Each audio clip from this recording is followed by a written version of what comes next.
Sunday morning, February 22nd, 2026. The most wanted drug lord in the Western Hemisphere is killed in a military operation in the mountains of Jalisco, Mexico.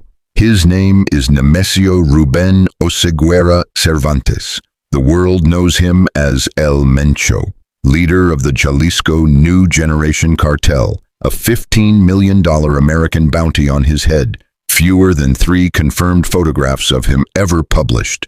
He dies in a military helicopter, wounded and bleeding, somewhere above the Sierra, in the custody of the army he spent a decade humiliating. In the 48 hours that followed, at least 73 people died. 27 of them were members of Mexico's security forces. 1 was a civilian woman. 1 was a prison official. 46 were suspected cartel members killed in the retaliation and its suppression. A senior cartel lieutenant put a bounty of 20,000 pesos, about $1,100, on the head of every soldier in the country. Over 1,000 people were trapped overnight in a zoo. American tourists in Puerto Vallarta couldn't find food for 24 hours. 250 roadblocks went up across 20 Mexican states. Guadalajara, a city of 5 million people, 4 months away from hosting the FIFA World Cup, became a ghost town before sunset. Nemesio Oseguera Cervantes, born 1966 in Michoacan, 5th grade education, avocado picker, crossed into the U.S. illegally, arrested for heroin trafficking in San Francisco in 1992, served 3 years at Big Spring Correctional in Texas, deported back to Mexico in 1997, became a police officer, not to serve but to study how law enforcement worked, left the force, joined the Mencho cartel as a hitman. When the Mencho cartel collapsed, he didn't collapse with it. He built the Jalisco New Generation Cartel from the wreckage. By 2019, the DEA assessed that CJNG was moving at least 1/3 of all drugs entering the United States. His personal net worth, at minimum $500 million. The cartel's total assets, an estimated $50 billion. Operations in over 40 countries. Presence in all 50 American states. In February 2025, the Trump administration designated CJNG a foreign terrorist organization. He was the most invisible, powerful person on Earth. Fewer than 3 confirmed photographs ever published. No interviews. No public appearances. His security protocol: never sleep in the same location twice. 2 rings of armed protection. Former military mercenaries as personal guards. Lookouts on every mountain road. For over a decade, 2 governments and every intelligence agency in the Western Hemisphere tried to find him. What finally led them to him was a woman. On Monday, February 23rd, Mexican Defense Secretary General Ricardo Trevilla held a press conference and revealed how the operation happened. Mexican military intelligence, supported by U.S. Northern Command, had identified a trusted associate of one of El Mencho's romantic partners, a woman named Guadalupe Moreno Carrillo. They followed the associate. On Friday, February 20th, the associate escorted Moreno Carrillo to the mountain town of Tapalpa, Jalisco, about 130 kilometers from Guadalajara. She was going to see El Mencho. She spent the night with him. On Saturday, she left the property. El Mencho stayed with his security detail in a compound on the wooded outskirts of town. U.S. intelligence confirmed the location. Mexican special forces finalized their plans. Units from the Army and the National Guard established a ground perimeter without entering Jalisco, to keep the secret and maintain the element of surprise. 6 helicopters and reserve special forces stood ready in neighboring states. The Mexican Air Force provided reconnaissance. The operation was authorized at the highest levels of both governments. Claudia Sheinbaum, the president of Mexico, who had spent her political career publicly arguing that killing cartel leaders only produces more violence, was briefed throughout. She gave the green light. Remember, The president who said the Kingpin strategy doesn't work authorized the biggest Kingpin operation in history. We're going to come back to that, because what happened in the next 48 hours proved her original argument right, and she's the one who has to live with that. Sunday, February 22nd, before dawn, Mexican Army Special Forces breached the compound in Tapalpa. CJNG fighters opened fire immediately. What followed was a sustained firefight in the Sierra, high-caliber weapons, rocket launchers, multiple positions. El Mencho and his inner circle fled into a wooded area of cabins on the outskirts of town. Special forces pursued. A military helicopter providing aerial support was struck by gunfire and forced into an emergency landing near Sayula. Special forces located El Mencho hiding in the undergrowth. Another firefight. El Mencho and 2 bodyguards were critically wounded. 2 more cartel members were arrested. 8 CJNG operatives were killed at the scene. Among the weapons seized, assault rifles, handguns, and 2 rocket launchers. The same type used to shoot down a military helicopter in 2015, the last time the Army got this close. This time, the cartel didn't get to use them. El Mencho was loaded onto a helicopter for emergency transport. The original destination was Guadalajara, but the military redirected the flight to Morelia, then to Mexico City, to prevent retaliation attacks on the landing site. It didn't matter. Nemesio Oseguera Cervantes died en route. The man who had evaded every government on earth for a decade died in the air, in custody, wounded and bleeding in a military aircraft over the mountains of Jalisco. The operation was a success. And then the cost arrived. Within hours of El Mencho's death, CJNG activated coordinated retaliation across the country. This was not chaos. This was a protocol. The cartel had a plan for what happened when the boss was killed, and a man known as El Tuli executed it. El Tuli, real name Hugo Cesar Macias Ureña, was El Mencho's right-hand man, top financial and logistics operator.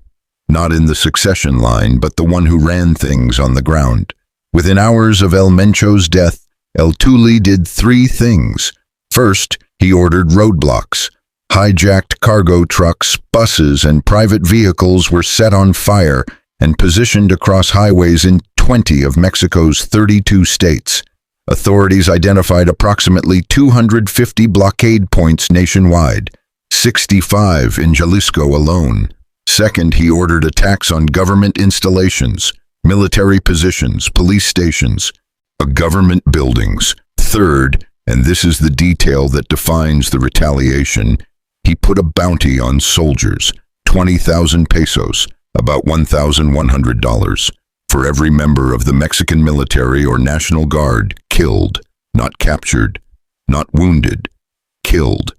That bounty was the price tag on a human life in Mexico on February 22, 2026, $1,100, less than the cost of a used iPhone. Let me tell you what happened to specific places, because the scale means nothing without the specifics.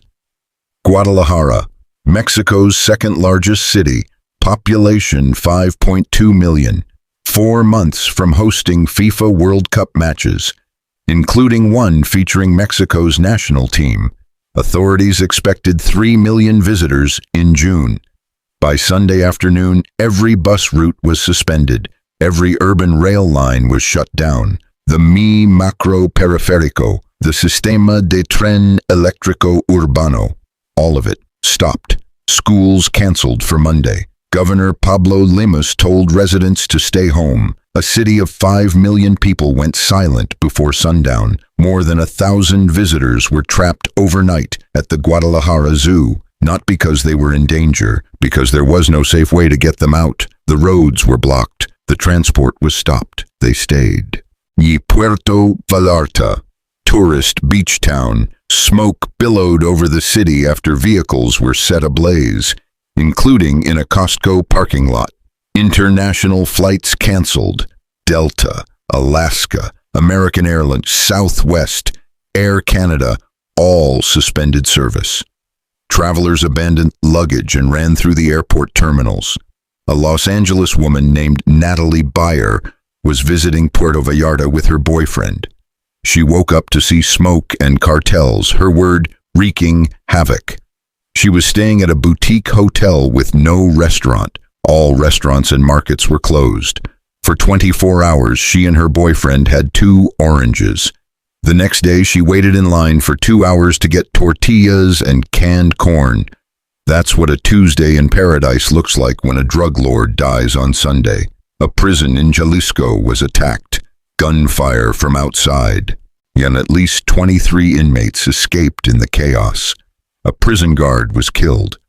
The U.S. State Department set up a 24/7 crisis hotline. The embassies of Australia, New Zealand, France, the United Kingdom, Canada, Indonesia, and China all issued security advisories. American citizens across multiple states were told to shelter in place. But here's where the numbers stop being numbers, because 27 of the people who died in this 48-hour period were members of Mexico's security forces. They went to work on Sunday morning in a country that hadn't changed yet. By the time their shifts were supposed to end, the country had. And as of right now, not one of them has been named in any headline we can find. Here is what we know about the 27th. Mexico's Security Secretary Omar Garcia Harfuch held a press conference on Monday, February 23rd. He confirmed that the most severe violence occurred in Jalisco. 25 of the 27 were National Guard members killed in that state alone. In addition, 1 prison official was killed, and 1 employee of the state prosecutor's office was killed. 1 presumed civilian woman was also killed. In neighboring Michoacan, 4 more suspected cartel members died, and 15 security personnel were wounded. 25 National Guard members in 1 state in 1 day, and the man who ordered their deaths, Tuli, put a price on each of them, $1,100, 20,000 pesos.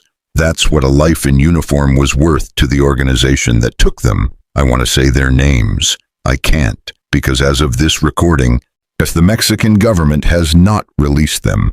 No public memorial has been announced. No names have appeared in any news report I can find. Not Reuters, not the Associated Press, not CNN, not Al Jazeera, not NBC. 25 National Guard members died defending their country from a coordinated attack triggered by the death of a man the American government paid $15 million to find. And nobody has said who they were. That silence is not an accident. It's a pattern. In narco coverage, the Kingpin always has a name. The intelligence operative who tracked him gets a quote.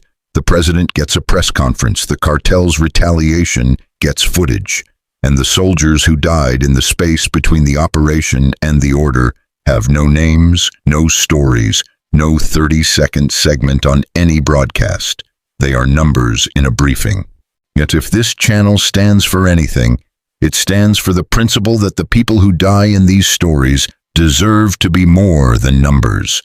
I can't give you their names today, but I can tell you that they existed, that they had families, that they woke up on Sunday and put on a uniform and went to work and did not come home, and that someone somewhere put a cash value of $1,100 on their deaths and paid it out.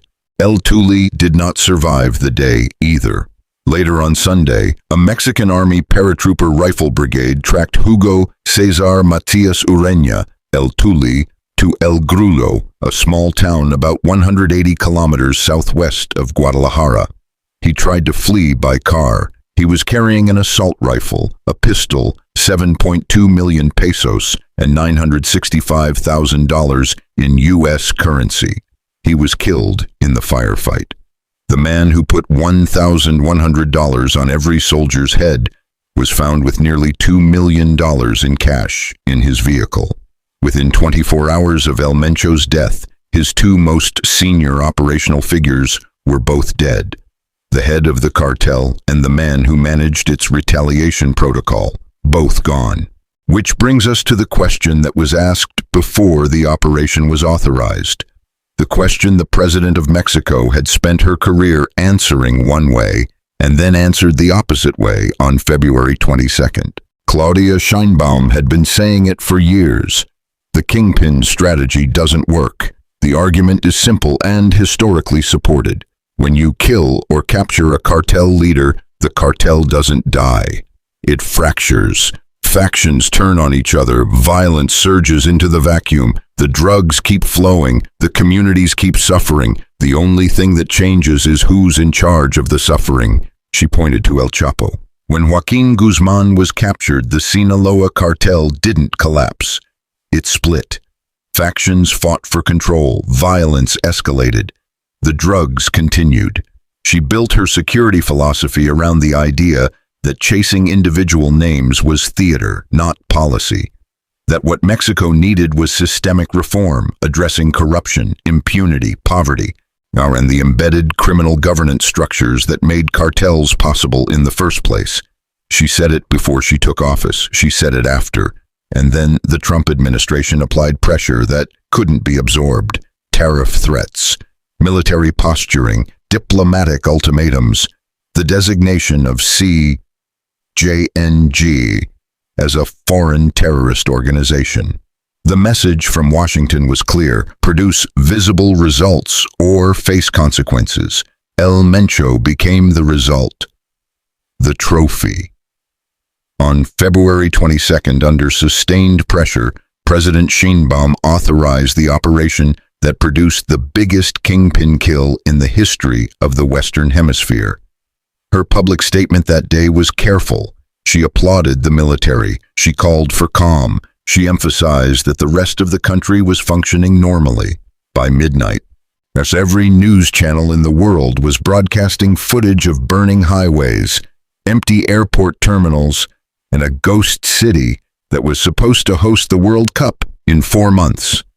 The president, who said killing cartel leaders was wrong, had just overseen the killing of the biggest cartel leader alive. And she was watching her own prediction come true on every screen in the country. I'm not here to tell you whether Sheinbaum was right or wrong. I'm here to tell you that 73 people are dead, and the question of whether they had to be is the most important question in this story. If the operation was necessary, if taking El Mencho off the board weakens CJNG and saves lives in the long run, then 73 deaths and 250 roadblocks are the price of a better future. That's a political argument, and some people will make it.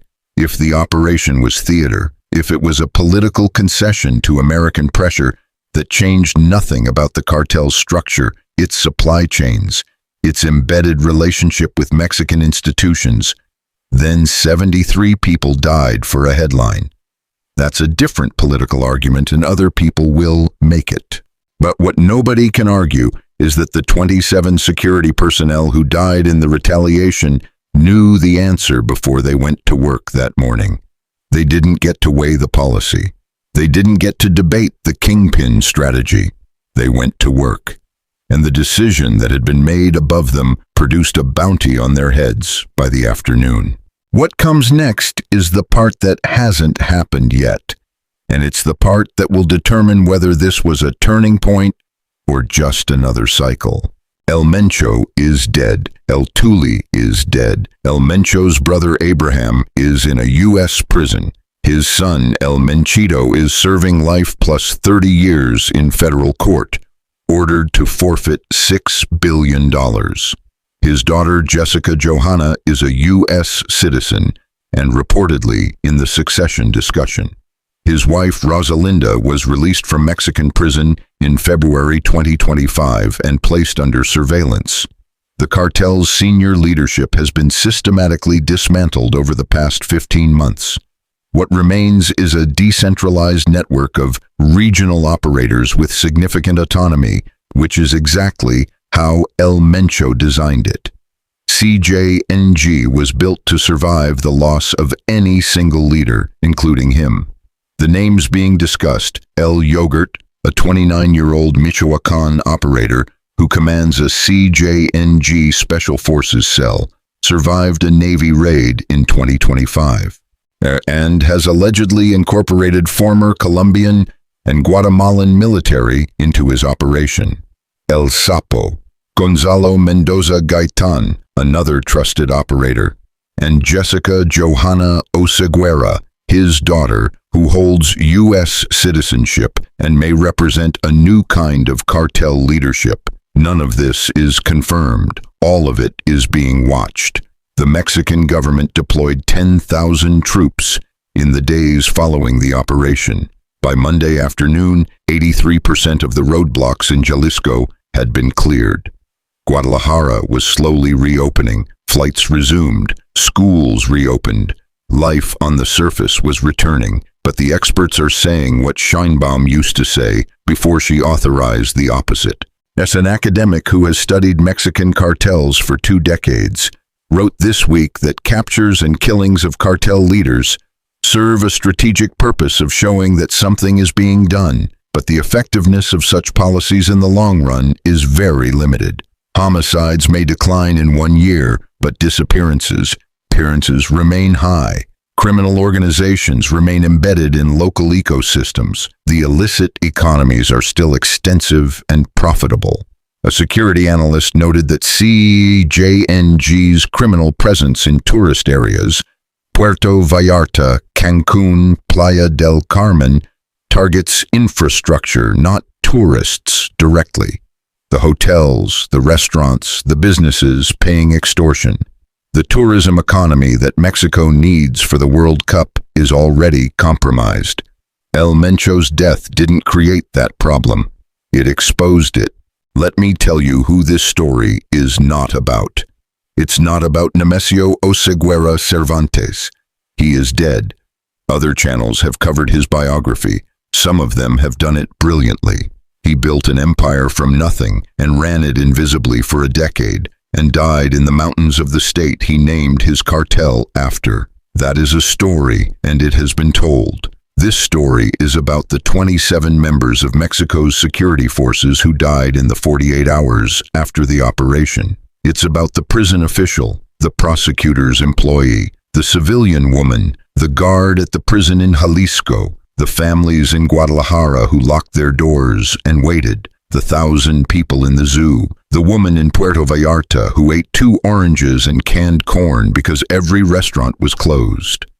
It's about what happens to a country when 1 person dies and 73 people die because of it. If the way we cover these stories matters to you, subscribe to Gravel Ghost Basement. This situation is ongoing. CJNG is restructuring. The succession is unresolved. The World Cup is 4 months away. When the names of the fallen are released, if they're released, we'll cover that too. I'll see you in the basement.